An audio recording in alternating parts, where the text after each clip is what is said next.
saying from the stage. We have everybody's email addresses, and we've divided the city up into quadrants, and we're going to be emailing, we are going to be emailing people ways that you can help each other. And I thought that sounded like a total nightmare, both as a consumer of that information, but also thinking about it, trying to administrate that and trying to physically make those connections. So immediately had this kind of thought of, well, why not use the web? We work with the populations mainly that are staying in the shelters in the area. We provide services to women and families, women in crisis pregnancies. And so we realized there was a need, we felt God's calling. And we do that primarily two ways: connecting, and by connecting we mean connecting needs with people to meet those needs. We love the Common because it enables us to do a lot more than we could before.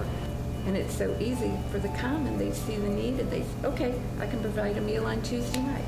I think one of the things that I most appreciate about the Common is there's a level of stability that it brings, and particularly to an organization that is changing all the time.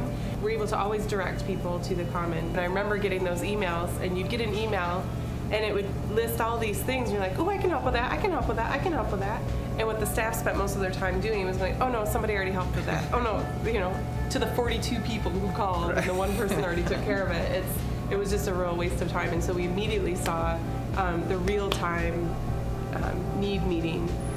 It's opened up a way for people to use their gifts and talents. And you can't put everything in the bulletin. You can't be everything to everybody. And there's some people that they're just quiet. They're behind-the-scenes servers. They're not necessarily on the forefront. And I think just from fixing roofs to just fixing cars, they're just a lot of people that have been at the church a long time, and all of a sudden they're just coming to the surface because we've opened up an area to serve in something they have passion and gifts in. When people want to volunteer, they sit at home and they say, I'm at a point in my life that I think I should volunteer.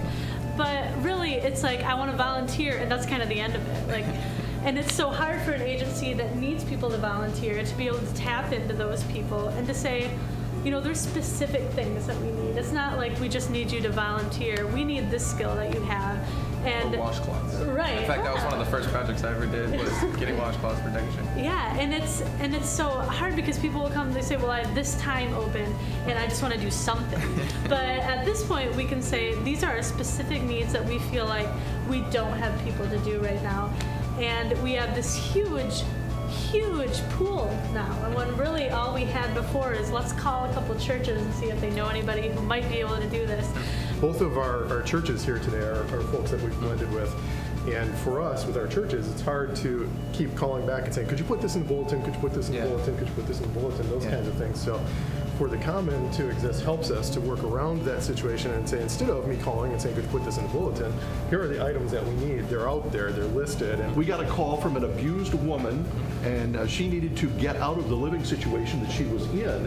And so she had to move on Friday of Thanksgiving week.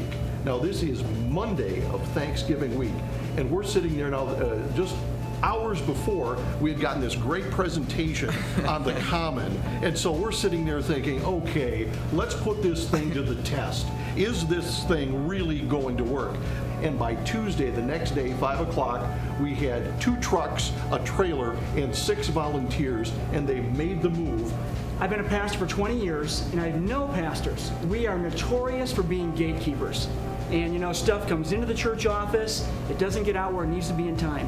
And realizing, yes, indeed, as the only full-time employee, I'm the help desk, I'm the marketing department, I'm the whatever. I didn't want to fail with helping our people serve. So once I got wind of a way to decentralize serving, get me out of the way, I'm thinking it's a no-brainer. But there was one gentleman who came in who was just released from prison, which is such a difficult position to be in. But he miraculously found a job, but he needed all of his own tools. And I looked at him and I was like, but I said, it's a long shot, but there's this thing called the Common, and I'm gonna put it on there, and I can't promise you anything. And within 3 days, a couple of gentlemen came together and bought him hundreds of dollars of tools, brand new. And I said, use. Even if it's close to what he needs, maybe you can trick him into thinking he has it.